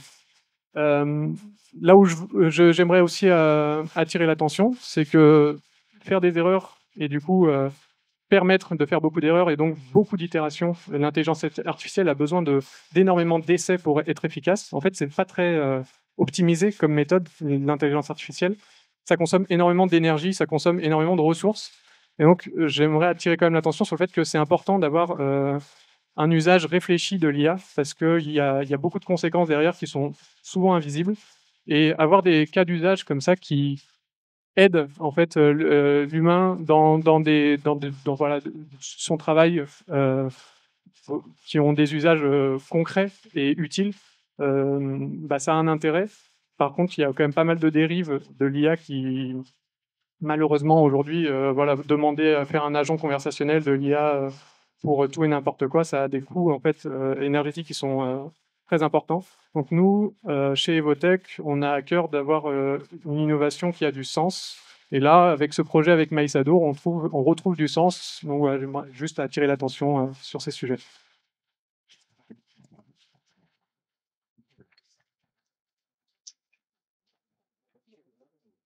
Merci beaucoup. Restez là si vous voulez bien. On pourra y revenir à ce sujet de la sobriété de l'IA au cours des questions-réponses si vous voulez. On voit bien la complémentarité du besoin métier et du robot qui existait déjà pour des actions complètement différentes. Le déminage, c'est ça. Et finalement, comment il va falloir apprendre au robot à comprendre la poule ou aux poules à tolérer le robot, enfin à comprendre ce que veut le robot, je sais pas. Alors j'en reviens à ce que vous disiez à la fin, la relation avec l'éleveur. Alors justement, je vais me retourner vers vous. Laetitia, vous avez présenté le robot à des éleveurs. Qu'est-ce qu'ils en disent? Est-ce qu'ils ne croient pas qu'ils vont se faire remplacer par des robots un jour? Alors là, c'est pas du remplacement, ou alors c'est du remplacement temporaire. En fait, c'est pour se libérer du temps pour une vie sociale, pour une vie familiale. Enfin, moi, à chaque fois qu'on amène le robot, bon, déjà, ils l'ont vu, ils ont entendu, mais bon, là, le voir, c'est quand même hyper concret. Et en général, les épouses ont les larmes aux yeux de savoir qu'elles vont enfin pouvoir profiter d'une soirée en famille. Et moi, pour moi, ça n'a pas de prix, en fait. Voilà, c'est pour ça que je pense que c'est quelque chose qui fait vraiment du sens. Voilà. Et puis après, sur un sujet de transmission des exploitations, on sait que pour les jeunes aujourd'hui, se projeter dans des élevages qui sont contraignants, il y a une astreinte, il faut être là tous les soirs. C'est pas voilà, je vais pouvoir profiter, on m'appelle le dernier moment pour aller profiter d'une soirée. Enfin, c'est notre vie à tous, mais pour les éleveurs, c'est pas possible. Et là, c'est vraiment pouvoir offrir cette opportunité. Alors, on va pas leur dire partez à 600 km, Il faudra être présent s'il y a un problème, mais c'est pas 1 heure et demie à courir après les poulets. Ça sera un tout petit peu un peu plus de liberté et de temps de qualité. Et quand on sait qu'on a du mal à avoir des transmissions d'exploitation, c'est un sujet. J'ai des parents d'éleveurs, de jeunes éleveurs qui m'appellent et qui me demandent quand est-ce que ça sera prêt parce que ils achèteraient bien le robot chien pour aider leur fils. Voilà.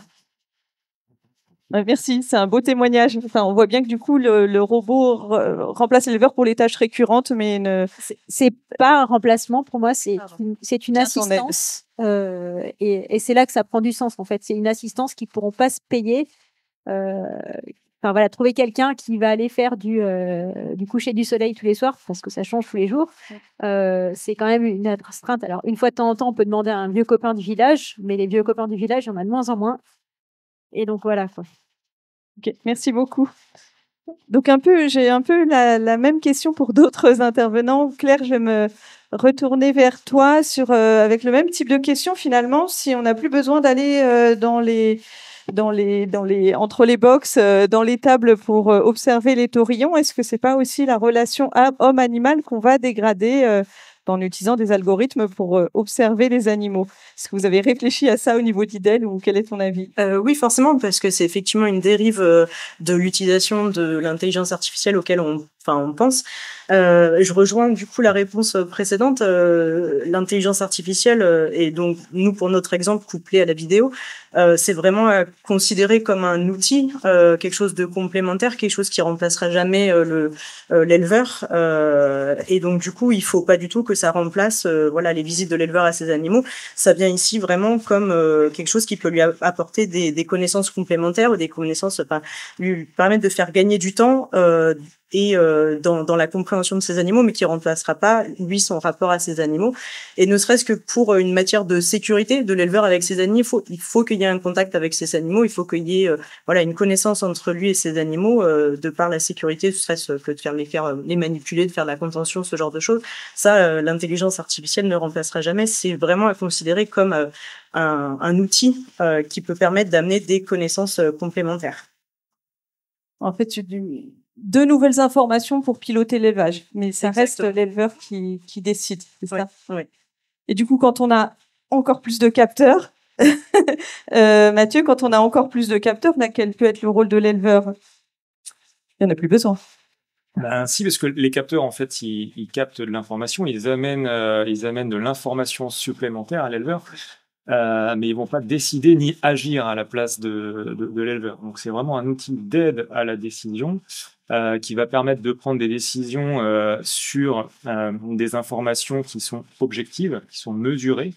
Souvent, on a aussi ce côté feeling dans l'élevage qui est important, mais je dirais qu'il faut aussi le coupler à des mesures objectives pour pouvoir prendre finalement une décision et des décisions sereines pour son élevage. Et surtout, l'objectif de ce projet, c'est de pouvoir prendre des décisions de manière anticipée, c'est-à-dire se projeter sur la situation de son élevage dans le futur et pouvoir du coup limiter les impacts des aléas qui peuvent du coup survenir sur l'exploitation. Ça peut être des aléas climatiques, où je parlais également des aléas qu'il peut y avoir sur l'alimentation, les stocks fourragers. Donc c'est pouvoir anticiper du coup le pilotage de son exploitation, mais ça reste l'éleveur qui décide et qui agit sur la base de ces informations. Merci. Oui, donc ça permet de disposer de données pour anticiper davantage, de manière plus précoce peut-être que ce que l'éleveur aurait pu identifier par la production de lait, par l'observation de ses animaux au moment où il y est. C'est ça, ouais. C'est ça. Ok, merci. Les capteurs mesurent des choses qu'on ne voit pas visuellement, qu'on ne peut pas voir. C'est 24 heures sur 24. Donc, c'est dans cet esprit-là. Ok, merci. Alors maintenant, je vais me retourner vers l'analyste des données, Mathias. Donc maintenant qu'on a plein de données dans les élevages, plein de capteurs, des capacités de calcul incroyables, qu'est-ce qui freine finalement le déploiement de nouvelles applications? Est-ce que c'est encore les capacités de calcul? Enfin, où se situe le frein au déploiement selon vous? Alors, il y a plusieurs freins qui peuvent arriver quand on utilise de l'intelligence artificielle. Effectivement, il y a premièrement la capacité de calcul. Mais pour être un peu plus précis, lors de l'entraînement des modèles, c'est là où on va consommer le plus d'énergie, effectivement, parce que, comme on l'a dit tout à l'heure, un modèle n'apprend pas de manière instinctive comme un humain. Il a besoin de répéter plusieurs fois, se tromper, et ça peut prendre des heures, des jours, voire des mois pour faire ce genre d'entraînement. Et sur les composants électroniques qu'on a actuellement, on déploie énormément de puissance électrique. Et c'est vraiment le nerf de la guerre qu'on pourrait essayer de creuser aujourd'hui. C'est comment entraîner nos modèles de façon optimale en consommant le moins possible. Ce qui est vraiment quelque chose d'important à faire. Parce que sur les data centers, c'est ce qui va rejeter le plus de CO2 actuellement. On va rejeter beaucoup plus de CO2 avec une requête de ChatGPT, par exemple. Au lieu de, si on fait la même requête sur Google, on va consommer beaucoup moins d'énergie et on va rejeter moins de CO2. Il y a également aussi, en termes de flux de données, là où on va consommer beaucoup, ça va être les flux de données vidéo. Une vidéo, c'est finalement plusieurs images par seconde. Donc là, en termes de capacité de calcul, on va être beaucoup restreint sur nos machines, ordinateurs. On va avoir besoin d'ailleurs d'avoir des coûts énormes en termes d'investissement. Et on n'a pas non plus l'équipement disponible pour faire une quarantaine de vidéos en même temps. C'est assez compliqué d'envisager ça, par exemple en élevage, parce qu'il faut des infrastructures énormes. Donc, majoritairement, si je devais synthétiser ce que je viens de dire, là où on va avoir des difficultés en intelligence artificielle, c'est entraîner les modèles sur de l'image, de la vidéo, et appliquer nos modèles en temps réel sur de la vidéo. C'est ce qui va vraiment consommer énormément du point de vue d'énergie. Ok, merci Mathias. Et donc il y a ce sujet toujours de la donnée, d'avoir de la donnée propre. Alors vous avez utilisé propre quand on avait de qualité. Florent, tu nous en as parlé aussi quand on a préparé cette conférence. C'est quoi ton analyse au sujet de la donnée, de cette capacité à détenir de la donnée? Est-ce que c'est un point important pour le développement de modèles d'intelligence artificielle? Alors souvent, quand on se lance dans des démarches d'IA, on oppose un peu de vision. C'est sur la donnée, c'est comment on passe du gigot au vivo. Comment on passe du gigot au vivo. Donc le gigot, c'est garbage in, garbage out. Donc si je rentre de la mauvaise donnée à l'entrée, j'aurai de la mauvaise donnée à la sortie. Et le vivo, c'est value in, value out. Donc je rentre de la valeur en données, il sortira des données de qualité. Enfin, dans les entreprises Vivo, on a toutes les entreprises du GAFAM, que tout le monde connaît bien là, qui, eux, dans le traitement de la donnée, sont énormément en avance. Enfin, je ne sais pas s'ils sont en avance, mais toute la stratégie de ces sociétés-là est basée sur le traitement de la donnée. Là, ce qui est assez intéressant avec ce qui se passe dans la révolution, dans le déploiement actuellement de l'IA, et les 4 exemples en sont les 4 exemples illustrent, c'est là, on commence à rentrer dans la structuration de la donnée d'un certain nombre d'entreprises et on va taper dans la structuration de données d'ETI ou de PME. Et là, se pose vraiment la question de comment on décide de l'organiser, de la traiter. Il y a aussi un vrai sujet, quand on interroge les coopératives, c'est le sujet de la souveraineté, de la sécurité. Toutes les applis ou tous les modèles là, qui sont développés actuellement, il faut savoir les protéger d'attaques de cybersécurité. Et c'est pour ça que dans les enjeux que l'on a actuellement, il y a ces enjeux d'avoir une donnée propre. Donc voilà, les data analystes et les modèles qui se développent aussi permettent de mieux traiter la donnée, mais aussi de savoir la sécuriser. Nous vous disiez, on a décidé de travailler avec OVH, Condé Label en matière de sécurité. Mais quand on décide, et je pense que c'est un sujet que tout le monde a, ça a été aussi évoqué, de passer d'une phase de test à une phase d'industrialisation, il y a toute cette sécurisation et ce traitement de la donnée qui est très important. BPI, avec qui on travaille, c'est assez intéressant la démarche parce qu'il commence par vous dire, quand vous souhaitez travailler sur l'IA, la première chose que vous devez faire en tant qu'entreprise, c'est faire un diag data. Donc voilà, vous pouvez les regarder hein, sur la page de la BPI. Pour les entreprises qui souhaitent avancer sur ces sujets-là, il y a encore des possibilités d'aide et de subventions. C'est vrai que la première question à se poser, c'est où j'en suis dans ma donnée, comment elle est structurée. On en parlait il y a quelques années, ce n'était pas forcément le cas. Et là, si on souhaite vraiment entrer de manière très dans une démarche durable sur ces sujets-là, on n'a pas d'autre choix de toute façon. Et après se pose la question, on y reviendra après, du coût environnemental de tous ces sujets-là. Merci beaucoup, Florent. Merci à vous tous. Vous avez assez parlé. J'ai assez posé de questions. On va passer aux questions de la salle, voilà, auxquelles vous pourrez toujours répondre. Donc, un grand merci à vous tous pour vos éclairages. Ce que je comprends avec ce déblaiement du sujet de l'intelligence artificielle, c'est qu'on voit bien les applications qu'il peut y avoir, non pas pour remplacer l'éleveur, surtout pas, mais pour l'aider à identifier des situations qui méritent une intervention auprès des animaux de manière précoce, éviter les situations négatives au niveau du bien-être animal, potentiellement alléger les astreintes. Donc on voit bien comment on ne va pas à l'encontre du bien-être animal, mais je pense que vous en étiez convaincus avec les outils et les perspectives de l'intelligence artificielle. Donc maintenant, je pense que vous avez tous des questions, soit des précisions sur les projets, soit des interrogations sur tel ou tel élément relatif à l'intelligence artificielle.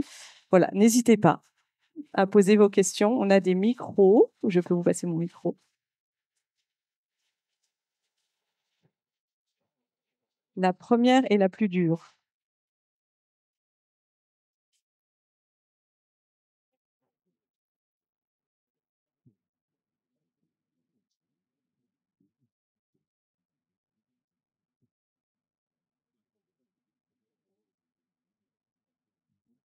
Merci à tous pour vos témoignages. Moi, j'ai beaucoup aimé la manière dont vous racontez l'histoire du chien. Et voilà, la solution la solution apportée à des problèmes rencontrés par vos proches. Donc ça, je trouve ça vraiment très intéressant. Je voulais savoir au niveau bien-être animal ou en tout cas production, est-ce que les poulets peuvent être est-ce qu'il peut y avoir une incidence sur leur production, leur bien-être, que de se confronter pour la première fois à cet étrange animal? Alors nous, on a fait du coup plusieurs essais. Ah oui, c'est vrai que ce micro, il est pas mal.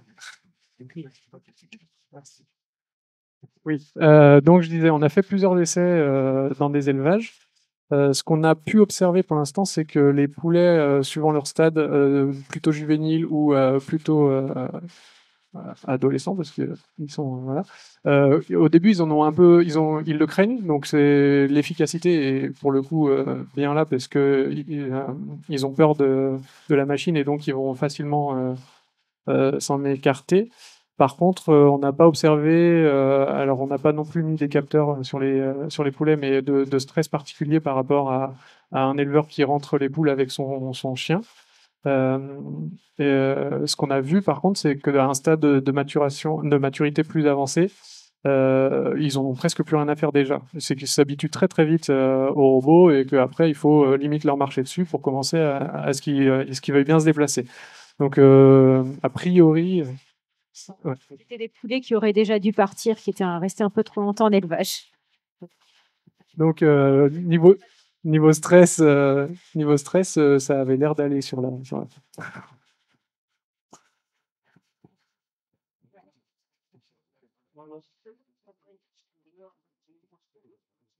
Bon, en fait, c'est ce qu'on s'est dit. Ouais, non, c'est ce qu'on s'est dit. En fait, il y aura des artefacts ou des artifices. Alors, on a tout imaginé. Enfin, quand on délire le soir, on s'est dit avec un plumeau, avec n'importe quoi, avec une boule à facettes. On ne sait jamais. Donc, on pourra imaginer parce qu'il y avait aussi dans la fonction, dans les fonctions qu'on pourra développer aussi. C'est dans le cahier des charges. C'est des fonctions d'effarouchage. Donc, on pourrait aussi imaginer que le robot puisse faire des tours de garde avec des artefacts qui fassent que défraient les animaux. Les prédateurs. Donc ça, mais bon, ça, il faudrait pas qu'il se fasse bouler par un sanglier, par exemple. Mais c'est des choses qu'on a aussi évoquées et qui intéressent vraiment les éleveurs aussi. Je vais laisser David répondre pour que le chien revienne.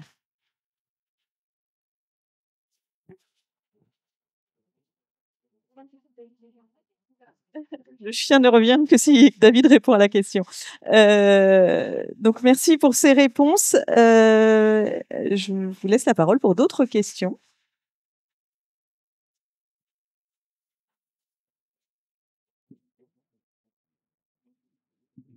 En fait, tous les exemples qui sont cités sont en cours de développement et je suis des conférences sur le thème depuis ce matin et c'est souvent le cas.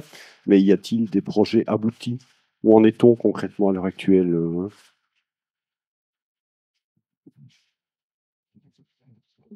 Alors, oui, effectivement. Alors, je vais apporter une réponse pour Néo, puis je laisserai les collègues compléter. Donc, oui. Un, deux, voilà, c'est bon.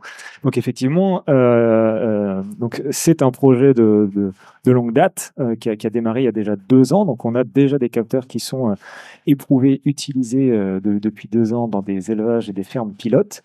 Mais là, en fait, on a une première version sur l'ensemble des capteurs que je vous ai présentés là tout à l'heure, qui vont être commercialisés à partir de ce space. Donc ils sont d'ailleurs en démonstration sur le stand donc de la coopérative Innoval, et donc qui vont avoir deux intérêts.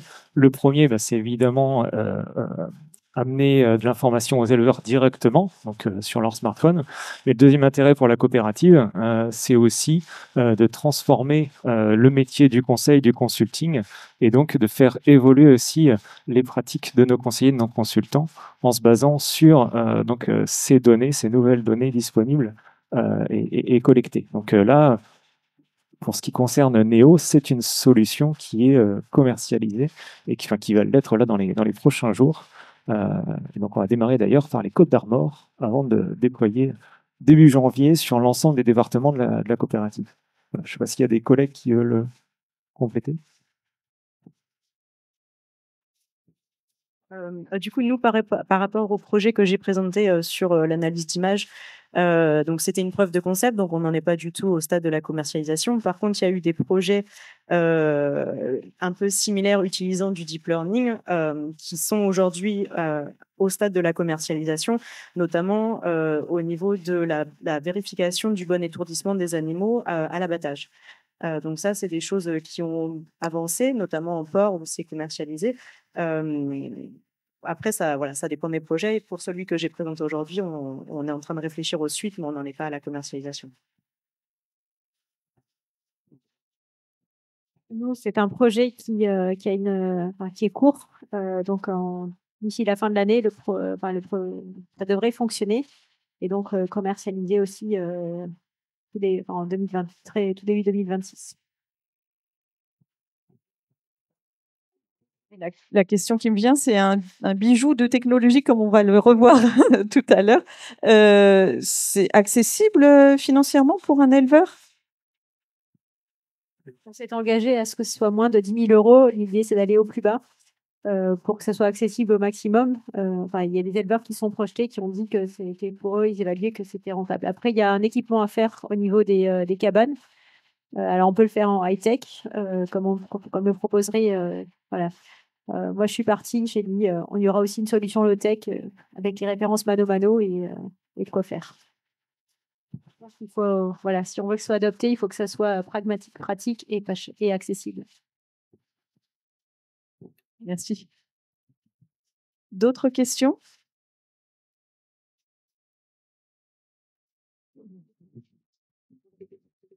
Oui, juste une petite question. Pour un peu répondre à ce qu'a dit monsieur, c'est que pour le projet robot chien ou pour vous, sur les capteurs en élevage, vous appuyez quand même sur une association avec une coopérative, Maïsadour, Innoval.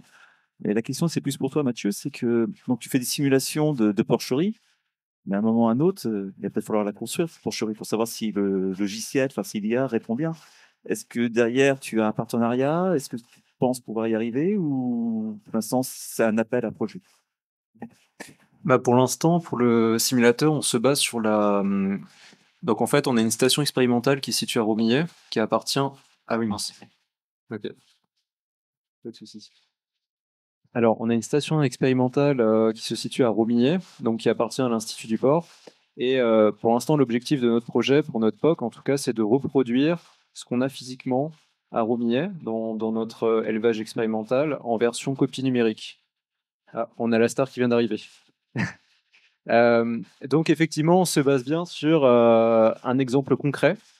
Et de manière générale, beaucoup de productions scientifiques ont déjà été réalisées par rapport à l'alimentation du porc, par rapport au sevrage du porc.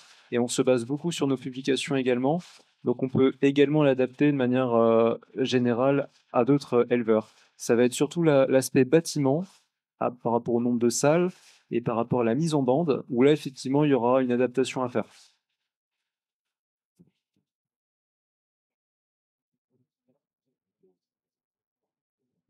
Alors là, on n'est plus du tout concentré.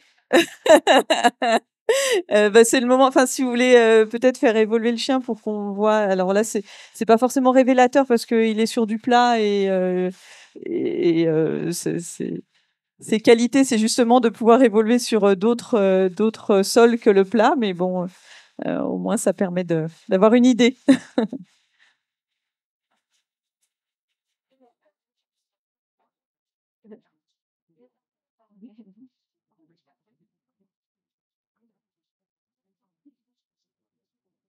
Donc ça va, les poules sont bien rangées là.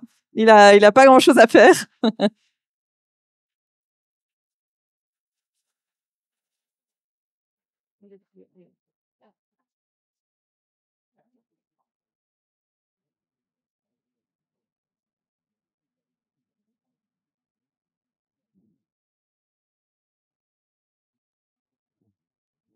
Merci, c'est toujours intéressant à voir visuellement, en tout cas pour réaliser effectivement à quoi il peut servir. Merci. On pourrait faire des photos avec à la fin. Y a-t-il d'autres questions?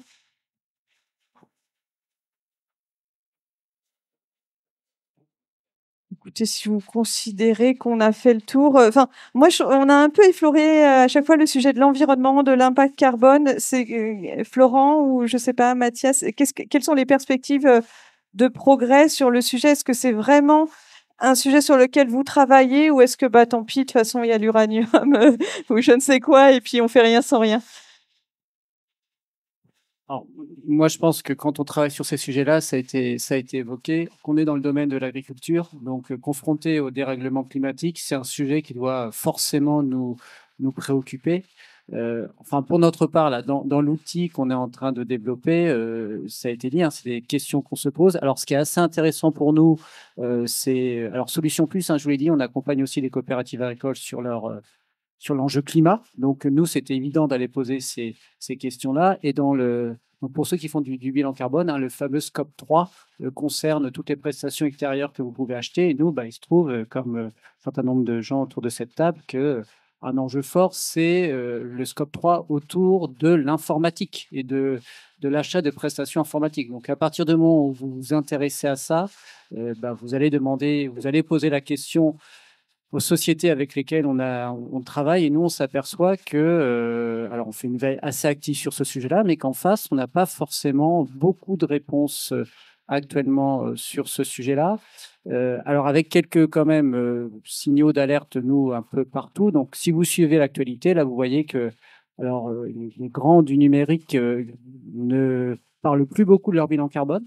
Pendant il y a 4-5 ans, ils en parlaient beaucoup. Là, on en parle un peu moins. Moi, j'avais été regarder celui de Microsoft et en 1 ou 2 ans, j'avais vu que bah, leur émission carbone avait augmenté de 40%. Donc, il se passait quelque chose. Et puis là, vous remarquez aussi que toutes ces sociétés-là sont en train de s'acheter des centrales nucléaires. Donc, tu vois, tu parlais de ça. Donc, il y a ce sujet-là. Nous, au niveau de Solution Plus, et je pense que c'est valable pour toutes les solutions qu'on développe, on peut aller chercher le bilan carbone de nos solutions. Nous, on travaille sur ce sujet-là. On a été, donc nous, c'est un chatbot hein, qu'on est en train de développer et on a été regarder le bilan carbone lié à une requête. Hein, ça a été dit, la comparaison était intéressante entre ChatGPT et puis Google avec un vrai sujet de sobriété numérique par rapport au modèle que l'on va utiliser.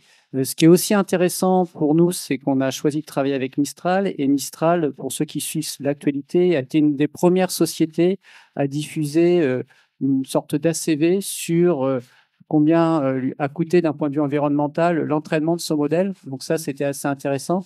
Et avec 2 sujets, là on est carbone, mais il y a un autre sujet qui nous concerne aussi, l'eau, puisqu'ils ont été regardés l'impact aussi en termes de consommation d'eau.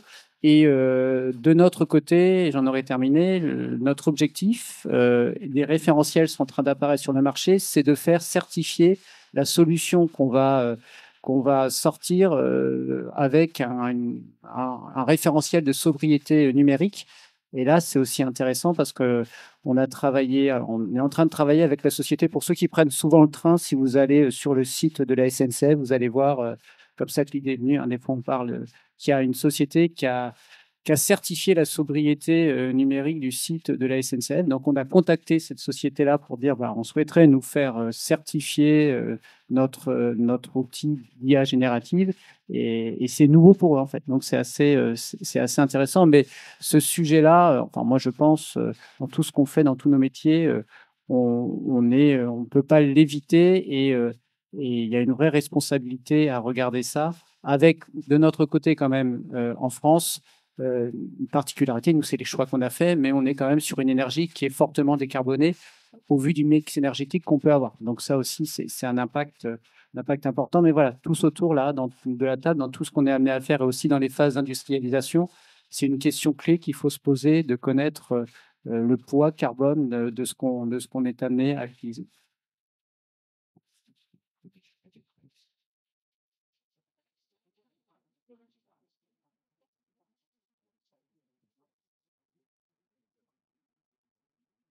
C'est bon? Ah, super. Donc, en fait, au niveau des progrès techniques, donc là, ça va être du concret par rapport au modèle d'IA conversationnel, type ChatGPT. Donc, ChatGPT, je ne sais pas si vous savez qu'est-ce qu'il faut du point de vue technique pour le faire fonctionner, mais le dernier modèle qu'ils ont sorti, il faut environ 4 cartes graphiques professionnelles pour le faire fonctionner, en sachant qu'une carte graphique professionnelle, donc si on prend par exemple la H100, il faut à peu près 750 watts par carte graphique, multiplié par 4, ça fait la consommation par modèle, en sachant qu'il faut plusieurs modèles pour pouvoir répondre aux requêtes de tous les utilisateurs. Donc vous imaginez la consommation d'énergie qui peut être astronomique. C'est pour ça qu'il faut des centrales nucléaires. Sinon, mis à part ça, grâce à ces modèles, un progrès technique très intéressant qui en découle, c'est la quantification.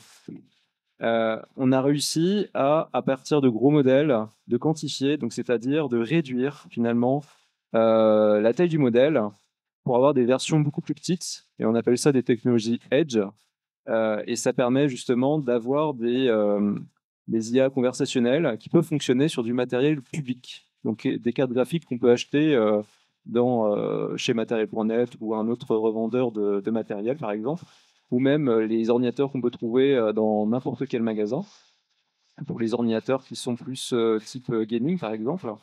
Et ça permet de créer des solutions qui vont être beaucoup plus sobres en termes de chat conversationnel sur des sites internet, par exemple, ce qui évite drastiquement d'utiliser des gros modèles pour répondre à des requêtes qui pourraient être simples pour un utilisateur, tel que un service client, par exemple, sur une plateforme. Merci beaucoup pour ces informations, ces témoignages. Effectivement, comme tu l'as dit, Florent, l'agriculture est le premier ou l'un des principaux secteurs impactés par le dérèglement climatique, et on se doit de prendre en compte ce sujet-là dans nos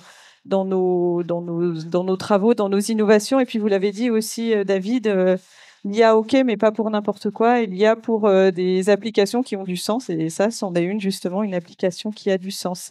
Et toujours sur ce sujet du carbone, j'en profite pour vous indiquer qu'il y aura une deuxième conférence juste après, à 16h30, par nos collègues du secteur nutrition animale, sur justement l'impact et l'influence et les éléments qui nous viennent de la partie nutrition animale pour aider à maîtriser l'impact carbone dans le secteur de l'élevage lié à le poids carbone de l'aliment. Voilà, c'était la petite parenthèse pour la suite à 16h30. Et là, on m'a indiqué qu'il y avait des questions. Non, pas de questions dans le chat. Ah, Albert, tu as une question? Une question qui m'est venue à l'instant, qui s'adresse à tous, mais peut-être plus à certains dont les projets sont plus avancés et peut-être plus déployables sur le terrain. On parle de bien-être animal, mais aussi de bien-être de l'éleveur. Je voulais savoir s'il y avait des programmes qui étaient prévus pour accompagner les éleveurs, pour les former, peut-être pour le robot chien, des solutions pour l'entretien, éventuellement des pièces à changer au bout de X années, voilà, pour que ces outils qui sont là pour servir l'éleveur deviennent pas à terme des contraintes, des surcharges mentales. Voilà, je me pose la question, est-ce que c'est pris en compte, est-ce que c'est déjà prévu, programmé pour les uns ou pour les autres? Nous, sur la partie Maïs Adour, donc le produit sera distribué par Maïs Adour et en particulier la filiale élevage service, qui pourra faire de la maintenance de base, si j'ai bien compris, changer les patins et quelques trucs comme ça. Mais par contre, s'il faut améliorer l'intelligence ou d'autres parties plus techniques, évidemment, Evotech devra nous aider parce qu'on en est bien capable. Et puis après, sur la formation et l'adoption, on sait qu'il faudra aussi avoir comment on se projette sur l'élevage, c'est une nouvelle façon de s'organiser. Donc, on a prévu et on aura peut-être des aides de la région sur travailler en groupe avec les éleveurs sur se projeter dans comment je m'organise, qu'est-ce que ça veut dire, comment aussi je vais calculer si c'est vraiment rentable pour moi par rapport à mon besoin, mes objectifs personnels. Et donc, ça, c'est vraiment des choses qui font partie aussi du projet. Juste, oui, du coup, nous, ce qu'on développe avec Evotech là-dessus, c'est ce qu'on appelle le RAS, sur le même modèle que le SaaS, Software as a Service, c'est Robot as a Service. Donc, en fait, c'est un service tout compris où le robot, en fait, n'est pas acquis ou voilà, ils n'achètent pas un robot, ils souscrivent à un service et donc ils n'ont pas à se soucier de tout cet aspect matériel puisque c'est géré par l'entreprise. Ouais.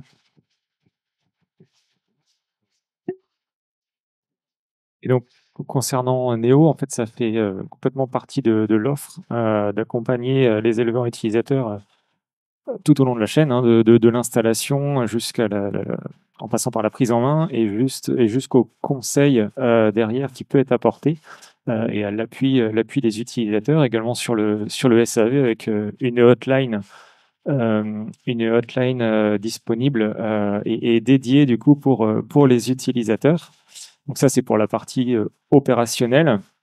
Et sur l'évolution de l'outil, parce que du coup, voilà, c'est des outils qui sont amenés à continuer à évoluer continuellement. Donc là, on travaille avec un réseau de fermes pilotes, mais aussi on se nourrit finalement de groupes d'éleveurs. Chez Innoval, ça s'appelle les groupes à tout lait, avec lesquels du coup, on travaille sur l'usage de ces informations et comment finalement apporter la meilleure solution aux éleveurs. Et donc, on se nourrit de ces échanges. Merci. Effectivement, le travail ne s'arrête pas au développement et la mise à disposition de l'outil. Après, il faut accompagner pour sa prise en main et puis on continue pour le faire vivre. Donc, merci pour ces compléments d'information. On va pouvoir en venir aux conclusions. Donc, je vais laisser à Olivier Philippe le soin de conclure cette conférence en espérant qu'il va s'en remettre parce qu'il s'est couché un peu rapidement. Ah, il n'a plus de batterie. D'accord. Bon, je vous avais pas menti, hein. C'était vraiment les spécialistes dans leur domaine, surtout le chien d'ailleurs. Et surtout, je tiens à vous remercier d'être nombreux, non seulement en salle, mais derrière la caméra aussi. C'est surtout que ça fait chaud au cœur à Maude, à Albert et à Émilie qui ont organisé ces journées-là, cette conférence-là. Donc, merci à eux et je pense que vous méritez quelques applaudissements.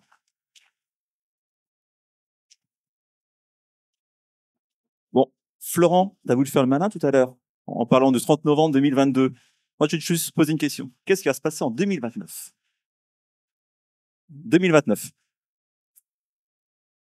vous pose la question aussi, qu'est-ce qui se passe en 2029 ? Non, peut-être. Non, en 2029, c'est le soulèvement des machines dans Terminator. C'était le scénario catastrophe il y a 30 ans. Donc ça veut dire que, tu as raison, quand tu parles d'IA, il y a 100 ans qu'on l'a imaginé, il y a eu déjà des scénarios catastrophes auparavant. Au moment où ça me rassure, 2029, je pense qu'on est un petit peu juste. On va gagner quand même encore 2 ou 3 ans avant le soulèvement des machines. Vous pouvez encore aller dans vos machines à traire, dans vos robots, auprès de vos robots, ça devrait faire. Mais moi, ce qui me rassure, c'est que en vous écoutant, on est toujours dans la collecte de data. Donc on peut dire, oui, la machine s'abreuve de data, mais c'est nous qui déterminons quelle data. C'est l'humain qui va déterminer quelle data. C'est l'humain qui va encore déterminer dans quel but. Et j'ai remarqué ce que tu as dit, Mathieu, tout à l'heure. Tu as dit que finalement, ton projet, c'était pour laisser encore le choix et le libre arbitre à l'éleveur. Et c'est exactement ça, finalement, qu'on peut attendre. Parce qu'on a des attentes idéologiques, éthiques. Et là, on voit bien que la machine, elle est au service du bien-être animal, mais derrière aussi du bien-être des utilisateurs. Donc, quand je pense utilisateurs, je pense pas que forcément éleveurs. Hein. Je pense à tous les acteurs de la filière. Et finalement, c'est aussi des attentes sociétales pour le bien-être animal, mais c'est aussi des attentes sociétales des utilisateurs aussi. Parce que les utilisateurs, ils ont aussi envie d'une vie. Ils ont peut-être envie de prendre un verre le soir sans être au milieu des poules. Et en cela, finalement, moi, ça me rassure qu'on entende nous dire que finalement, l'IA, telle qu'on l'imagine, sera quand même toujours au service de l'humain. Et que finalement, si l'erreur est humaine, l'IA fait aussi des erreurs. Je vous remercie. Et bonne journée.